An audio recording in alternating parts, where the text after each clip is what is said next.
नमस्कार साथियों, आज हम संविधान सभा का चौथा पार्ट पढ़ रहे हैं, जिसमें संविधान सभा से संबंधित कुछ कुछ महत्वपूर्ण तथ्य और जानकारियाँ पढ़ेंगे। तो हम पहले देख लेते हैं संविधान सभा के द्वारा संविधान को कब अंगीकृत किया गया, यानी कब उसका अंगीकरण किया गया, स्वीकृत किया गया अर्थात पारित किया गया। तो संविधान सभा के द्वारा 26 नवंबर 1949 को संविधान को पारित किया गया और इसी तिथि को संविधान की अंगीकरण की तिथि भी कहा जाता है। इसी दिन को संविधान दिवस के रूप में भी मनाया जाता है। ये 2015 से डॉक्टर भीमराव अंबेडकर जी की 125वीं जन्मदिन से इसको मनाया जाता है संविधान दिवस के रूप में। इस दिन हुआ क्या था? इस दिन हमारा संविधान बनकर पूर्ण रूप से तैयार हो गया था, जिसको बनने में 2 वर्ष 11 माह और 18 दिन लगे थे।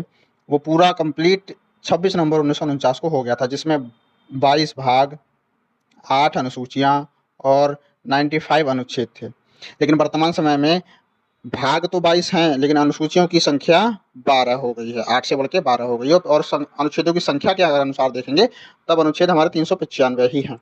तो 26 नवंबर 1949 को हुआ क्या था आखिर? तो 26 नवंबर 1949 को जब संविधान हमारा अंगीकृत किया गया था, तब उस समय कुल 16 अनुच्छेद हमारे जो संविधान के थे, वो उसी दिन स्वतः रूप से लागू हो गए थे। वो अनुच्छेद कौन-कौन से हैं?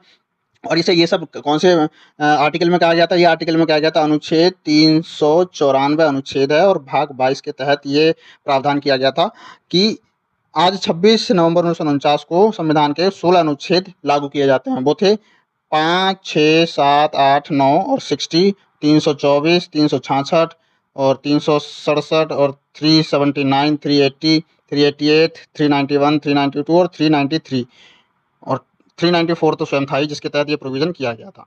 तो इस तरह से हमारे संविधान के कुल 16 अनुच्छेद जो थे, उस दिन लागू किए गए थे। अब इनको देख लेते हैं कि क्या-क्या था इसमें प्रोविज़न। तो जो पहले 5 अनुच्छेद हैं, 5 से लेकर 9 तक, ये तो हैं हमारे नागरिकता से संबंधित प्रावधान। तो पहले तो नागरिकता से संबंधित प्रावधान लागू हुए। दूसरा राष्ट्रपति, क्योंकि राष्ट्रपति का प्रोविज़न कर दिया गया था, तो उस दिन राष्ट्रपति की जो शपथ का प्रोविज़न था, वो किया गया था और डॉक्टर राजेंद्र प्रसाद को शपथ दिलाने का कार्यक्रम, जो कि बाद में किया गया, बताएँगे कब किया गया। चुनाव आयोग का प्रोविज़न किया गया ताकि चुनाव कंडक्ट कराया जा सके 324 के तहत। तदर्थ संसद, क्योंकि उस समय संसद थी नहीं, तो संविधान सभा ही तदर्थ संसद के रूप में कार्य कर रही थी, तो आर्टिकल 379 जो कि तदर्थ संसद का है, उसको लागू किया गया। और जो बाद के आर्टिकल है, जो कि अस्थायी संक्रमणकालीन उपबंध हैं, उनकी हम चर्चा कर लेते हैं। कौन-कौन से उपबंध थे?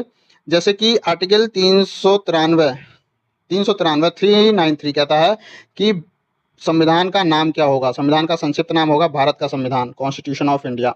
तो इसका प्रोविज़न करता है आर्टिकल 393। आर्टिकल 394 हमने कह चुके हैं। इसमें संविधान को 26 जनवरी 1950 को लागू किया गया, उसकी तिथि दे रखी है और उसी के तहत संविधान पूर्ण रूप से जो लागू हुआ, उसकी तिथि आर्टिकल 394 के तहत दे रखी है। अनुच्छेद 394A जो कि बाद में जोड़ा गया था 58वें संविधान संशोधन के द्वारा 1987 के तहत, जिसके तहत कहा गया था कि राष्ट्रपति का ये प्राधिकार होगा, यानी राष्ट्रपति की यह शक्ति होगी कि वह संविधान का हिंदी में अनुवाद कराए और उसका प्रकाशन करे, क्योंकि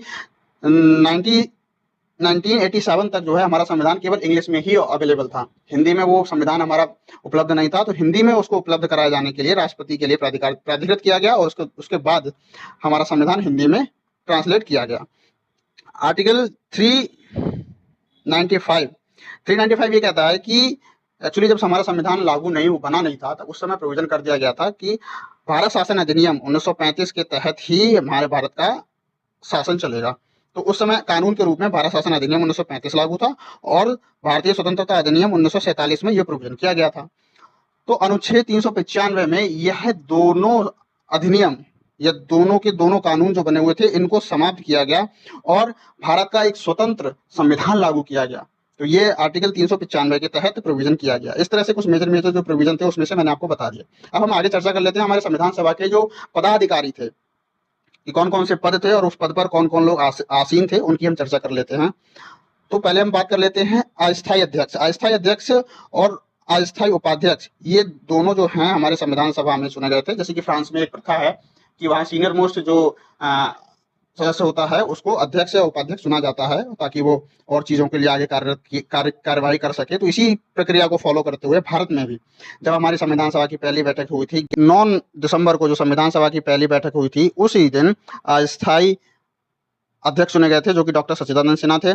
और अस्थायी उपाध्यक्ष जो कि फ्रैंक जे एंथोनी थे, ये दोनों 9 दिसंबर 1946 को चुना गया था।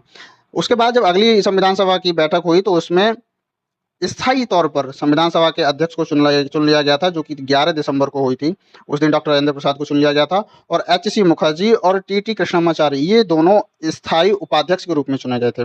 तो अस्थायी उपाध्यक्ष जो थे वो फ्रैंक जे एंथोनी थे, जो कि 9 दिसंबर को चुने गए थे, और स्थायी उपाध्यक्ष थे जो कि 11 दिसंबर को चुने गए, एच.सी. मुखर्जी और टी.टी. कृष्णमाचारी। इसी तरह से हम देखें, अस्थायी अध्यक्ष सच्चिदानंद सिन्हा जी थे, जो कि 9 दिसंबर को चुने गए थे, और 11 दिसंबर को स्थायी रूप से डॉक्टर राजेंद्र प्रसाद जी को चुन लिया गया था। और संविधान सभा के प्रवक्ता जो थे, संविधान सभा के प्रवक्ता भी हमारे डॉक्टर राजेंद्र प्रसाद जी थे, और संविधान सभा के संवैधानिक सलाहकार जो थे वो डॉक्टर बी.एन. राव थे।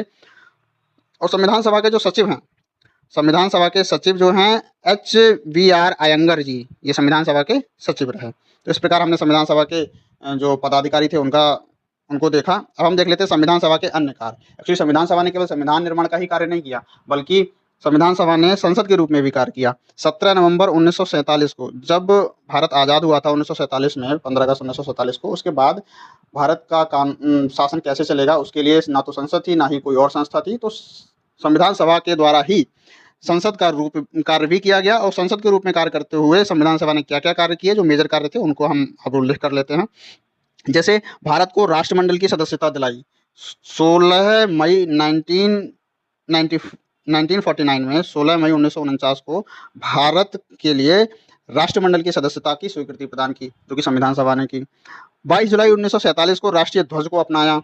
24 जनवरी 1950 को, जैसे 22 जुलाई 1947 को राष्ट्रीय ध्वज को अपनाया, 24 जनवरी 1950 को राष्ट्रीय गान, राष्ट्रीय गीत को अपनाया, और 24 जनवरी 1950 को ही डॉक्टर राजेंद्र प्रसाद जी को राष्ट्रपति के रूप में शपथ दिलाई। और यही अंतिम बैठक थी जो कि संविधान सभा की बैठक हुई 24 जनवरी 1950 को। इसके बाद संविधान सभा पूर्ण रूप से समाप्त हो गई और यह अंतरिम संसद के रूप में पूर्ण रूप से कार्य करने लगी। उसके बाद संविधान सभा के रूप में उसकी कभी बैठक नहीं हुई। और संविधान सभा में मुंशी अयंगर फार्मूले के तहत हिंदी को राजभाषा के रूप में स्वीकार किया गया, जो कि 14 सितंबर 1949 के लिए किया गया। इसीलिए 14 सितंबर को हिंदी दिवस के रूप में भी मनाया जाता है। ये मुंशी अयंगर फार्मूले के तहत किया गया था। और संविधान सभा से संबंधित और महत्वपूर्ण तथ्य हम उसको देख लेते हैं कुछ। जैसे संविधान सभा का चुनाव 1946 जुलाई 1946 में हुआ था। पहली बैठक 9 दिसंबर 1946 को हुई। इसी दिन सच्चिदानंद सिन्हा को अस्थायी अध्यक्ष और फ्रैंक जे एंथोनी को अस्थायी उपाध्यक्ष चुना गया था। 13 दिसंबर को उद्देश्य प्रस्ताव प्रस्तुत किया गया था पंडित जवाहरलाल नेहरू के द्वारा, जिसे 22 जनवरी 1947 को पारित किया गया था, क्योंकि इसमें डॉक्टर भीमराव अम्बेडकर जी ने कुछ ऑब्जेक्शन किया था, इसलिए 13 दिसंबर को पारित नहीं हो पाया था, 22 जनवरी को पारित हुआ था। 29 अगस्त 1947 को प्रारूप समिति का गठन किया गया था। संविधान सभा के जो कुल सदस्य थे वो थे 389, लेकिन भारत का जब बंटवारा हो गया 1947 में, 1947 के बंटवारे के बाद जो हमारी संख्या रह गई संविधान सभा में वो थी 324। इन 324 में भारत संविधान सभा में 15 महिलाएं थीं, जिसमें अधिकांश महिलाएं कांग्रेस पार्टी से संबंधित थीं।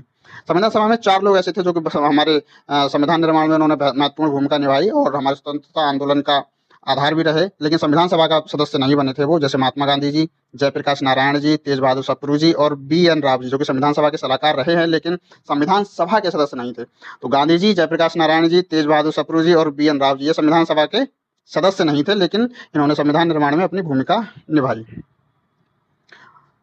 पंडित जवाहरलाल नेहरू ने संविधान सभा को चलायमान राष्ट्र कहा। चलायमान राष्ट्र या राह पर चल पड़ा एक राष्ट्र कहा संविधान सभा के लिए। और ग्रेनविल ऑस्टिन, जो कि विदेशी थिंकर हैं, इन्होंने संविधान सभा की 3 विशेषताएं बताई। कि इन्होंने बताई संविधान सभा सहमति से निर्णय करती है, समायोजन के सिद्धांत पर कार्य करती है और परिवर्तन के साथ चयन की कला है। जैसे कोई भी समय के साथ जो भी परिवर्तन होगा उसमें जैसे हमारे संविधान संशोधन की प्रक्रिया पूरी दी गई उसमें, और जो भी उस समय बदलाव हुए थे उन बदलावों को अपनाते हुए हमारी संविधान सभा ने जो हमारा संविधान निर्माण किया, तो इसके आधार पर उन्होंने संविधान सभा के लिए कहा ये जो भी अधिकांश निर्णय हमारे सारे सहमति से निर्धारित किए गए थे और सभी का समायोजन किया गया था। अल्पसंख्यक से लेके जो बहुमत में है, जो बहुमत में नहीं है, सभी का ध्यान रखा गया था। और परिवर्तन के साथ चयन की कला, जैसे कि जैसे समय के साथ परिवर्तन होगा, भारत के संविधान में ये प्रोविजन किया गया कि संविधान को भी परिवर्तित किया जा सकता है। इस तरह से संविधान सभा की 3 प्रमुख विशेषताएं इन्होंने बताई थी। Thank you. ये हमारा आज का टॉपिक रहा। मुलाकात होगी अगले टॉपिक में। नमस्कार, धन्यवाद।